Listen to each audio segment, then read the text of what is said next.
welcome to another edition of the Capitol Rundown. I am State Representative Dave Rutigliano. I have the honor and privilege of being with the ranking member of the Finance Committee, Joe Polletta. Joe, tell everybody where you're from and who you represent. Hi, Dave. Thank you for having me on today. And I'm from Watertown, Connecticut. I represent the 68th House District, which covers Watertown and part of Waterbury. Waterbury is also known as the center of the universe, so we get a lot of different perspectives, mixed cultures in Waterbury, a lot of different viewpoints. So I've been taking that up here to the Capitol, and it's my first year as the ranking, which is the top Republican on the Finance, Revenue, and Bonding Committee, and it's been an interesting ride so far. It is interesting that you say that Waterbury is the center of the universe because you represent the Bunker Hill section, which my understanding, outside of Trumbull, it is the center of the universe in Waterbury, right? Yeah. It's because you're from there. Yes, I am. That's right. That exact neighborhood, as a matter of fact. I know. So, Joe, let's talk about the Finance Committee.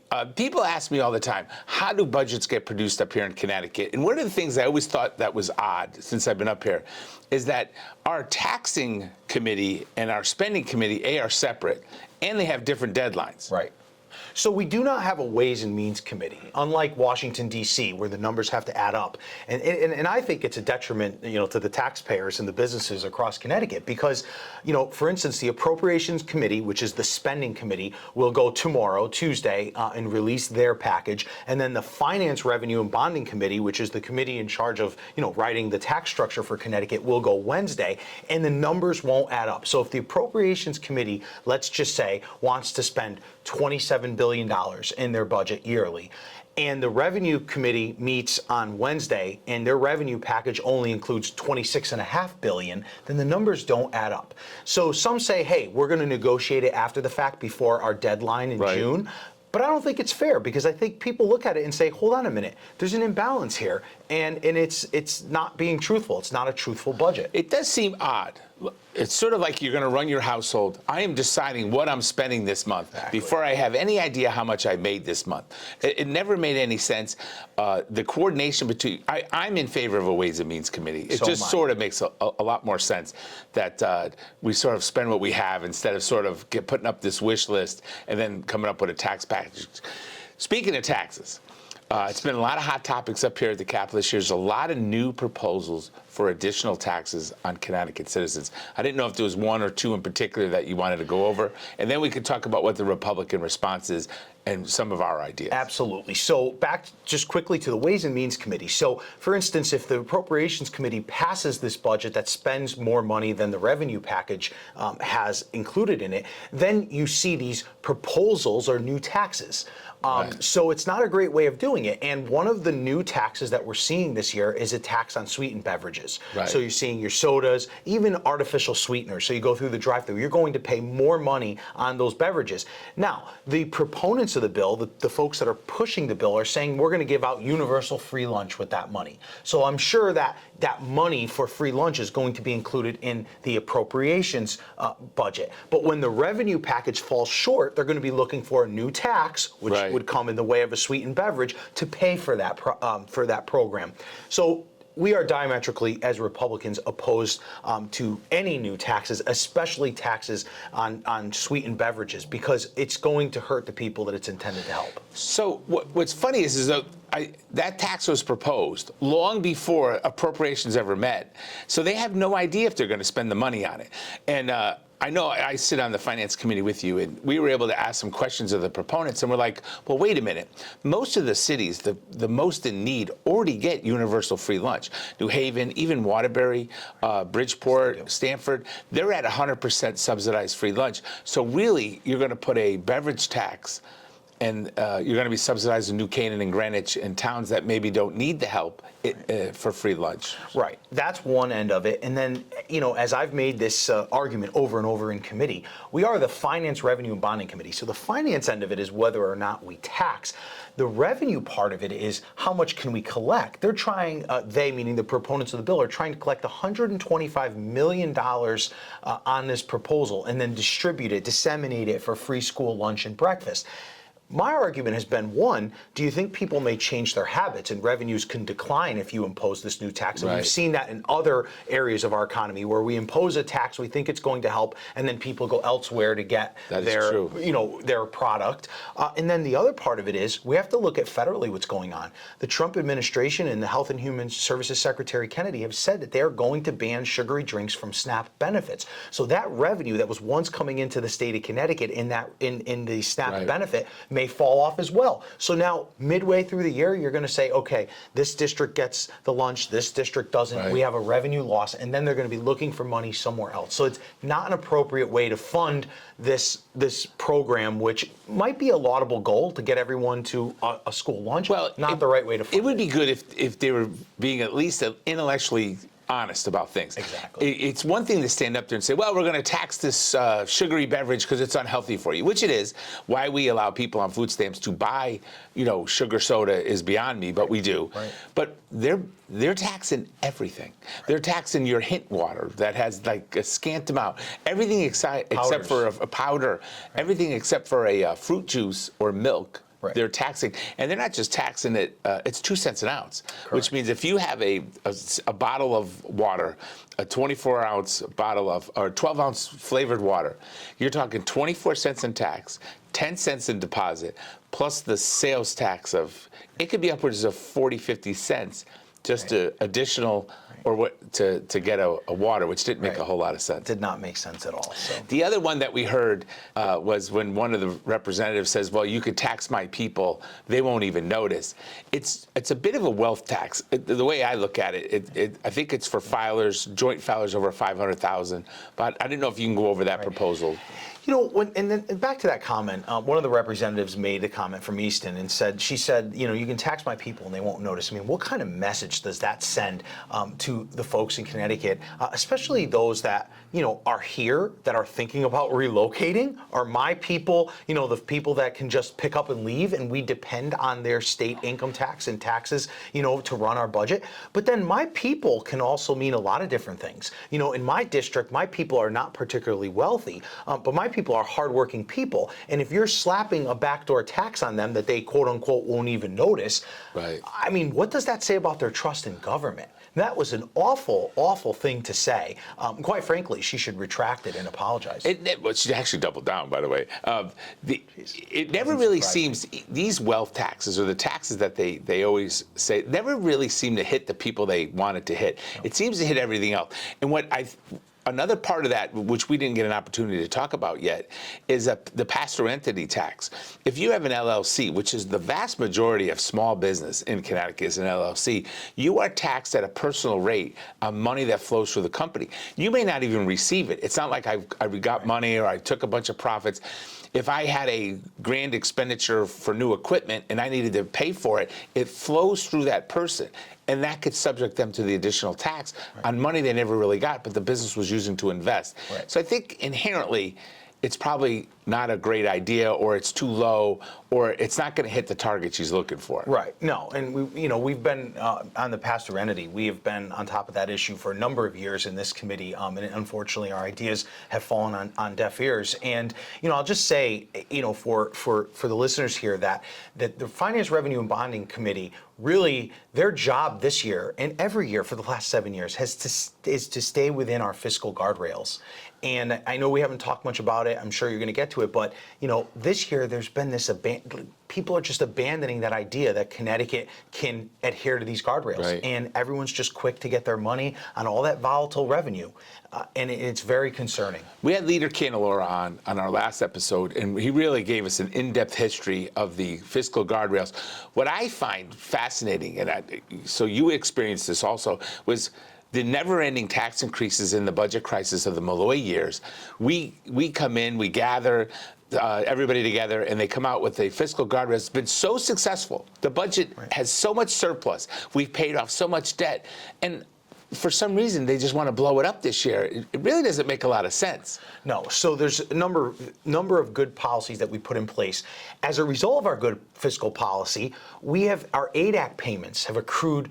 We've saved in our budget roughly $700 million. So we've paid down, sirs and ters for the listeners, it's a little mumbo jumbo, but state retirement system and the teachers' retirement systems. Historically underfunded. Right, historically underfunded. We've paid down so much debt that we've saved roughly $700 million since the fiscal guardrails were enacted. We didn't index that money. It just kind of was realized in the general fund. There's a proposal this year by Senator John Fonfara to index that money to start to eliminate the car tax.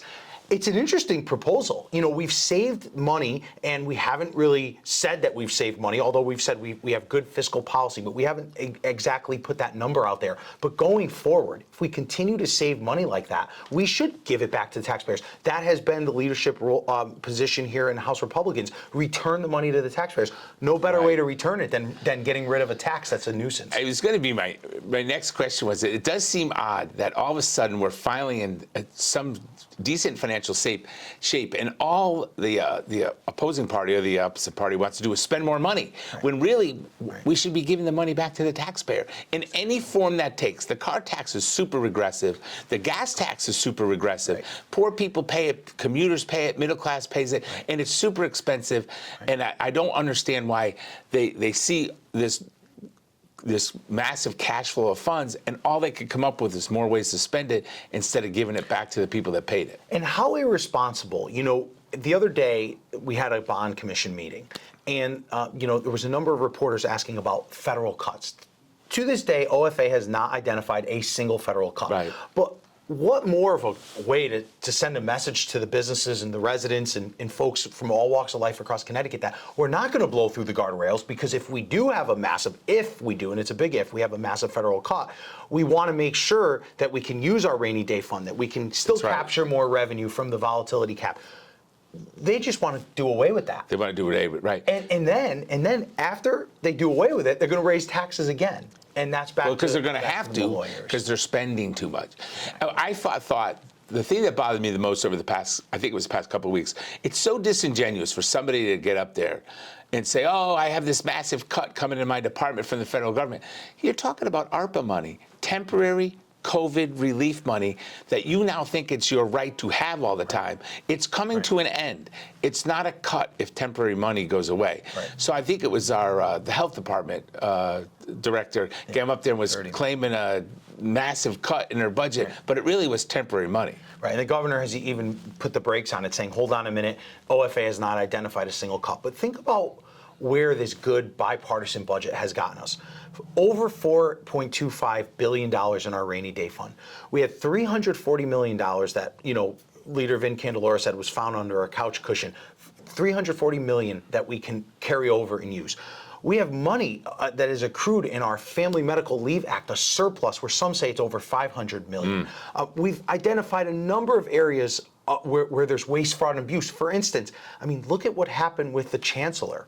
Okay, there was a ton of money spent that no one even realized was being spent. So if you mean to tell me that we can't find some reductions in our current budget before a cut even comes down the pipe? Just to be clear, you said the chancellor. You're talking about for the university. Chancellor Chang, yes. Right. So just go over exactly what happened. Right. There. So Somebody the chancellor was using a credit card and putting a ton of things on the state credit card.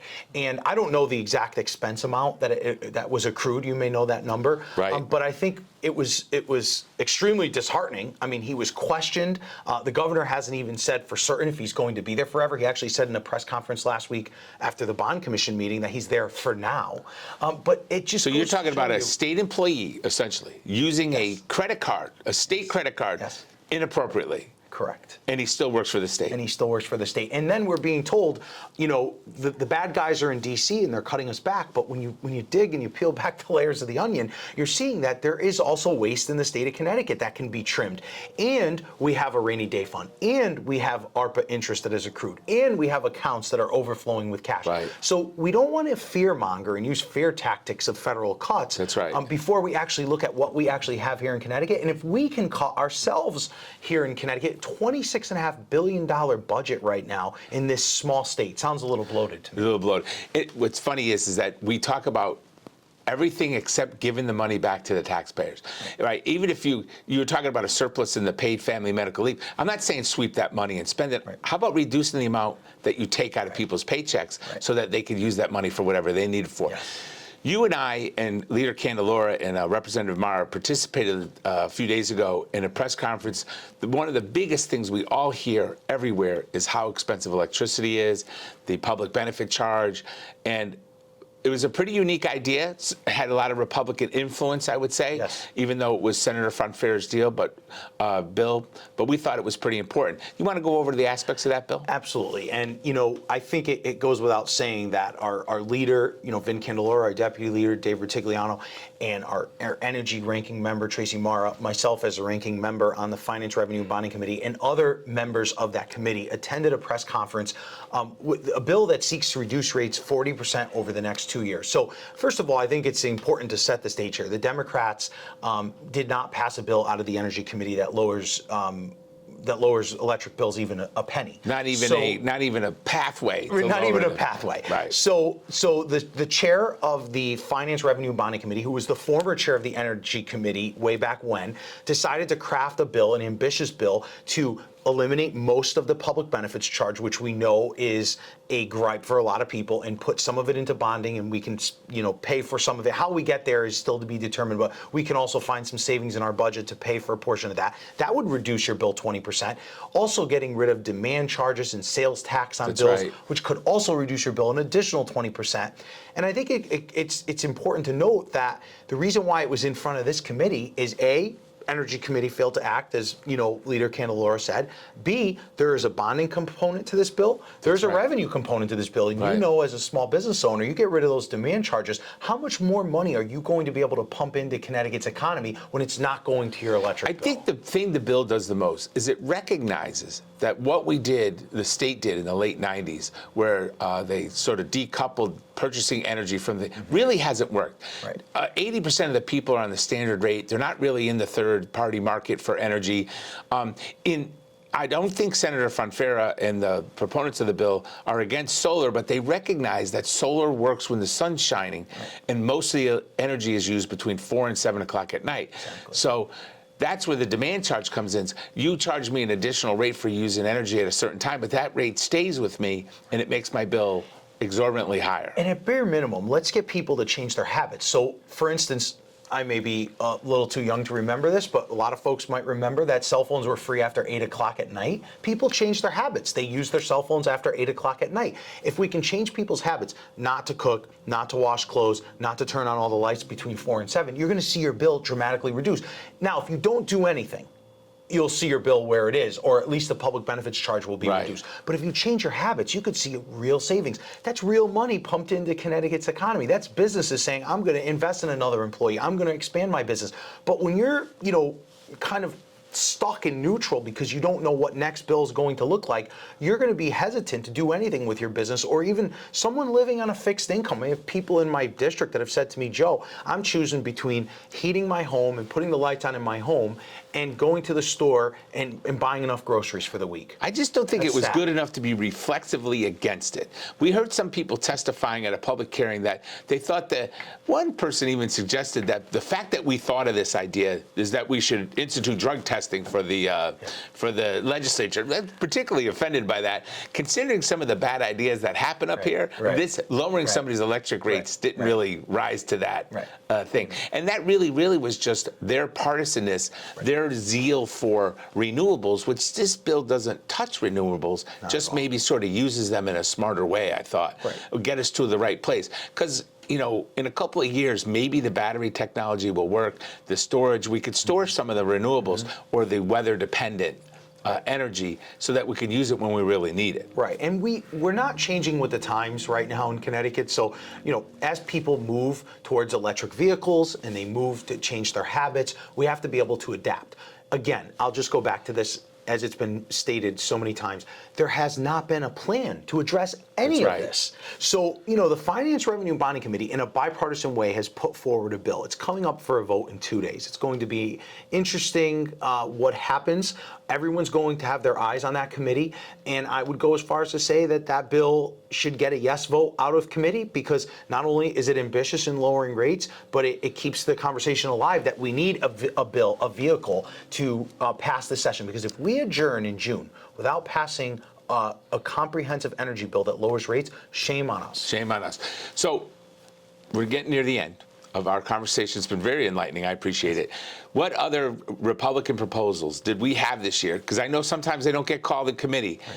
To lower taxes or to really sort of straighten out, keep intact some of our fiscal restraints? So right now, and that's a great question. So I think right now the laser focus is on the fiscal guardrails. So Republicans have been very strong in coming out that we are not going to, dismantle these fiscal guardrails. Right. So there's been a number of proposals of, how do we keep them intact statutorily? How can we also add some more layers of protection on the fiscal guardrails? So that's one aspect. We have a number of tax exemptions and proposals that have been put forth by different caucus members that may make it into a revenue package or as a standalone bill. For instance, one that I love, I know you're, Dave, a huge supporter of firefighters. There's a bill in there that was put forth by members of our caucus to exempt firefighters, volunteer firefighters, from paying state income tax on their stipends. So all good things. I think those are great bills. But the real big picture right now is on the fiscal guardrails and where they are and how do we keep them intact. And I know there's so many people that want to blow right through them. We're there as that last line of defense. I think if they stay this successful, the guardrails, the money should go back to the people. Yes. And not into new spending. So I think we're all in agreement with that. Joe, I hope that we could sit down again as the budget process moves on. Yes. You're doing a great job. That is a big committee, a big, important committee with a lot of issues, and I appreciate you stopping by. Thank you. You're welcome. Love to be back on. Great. All right.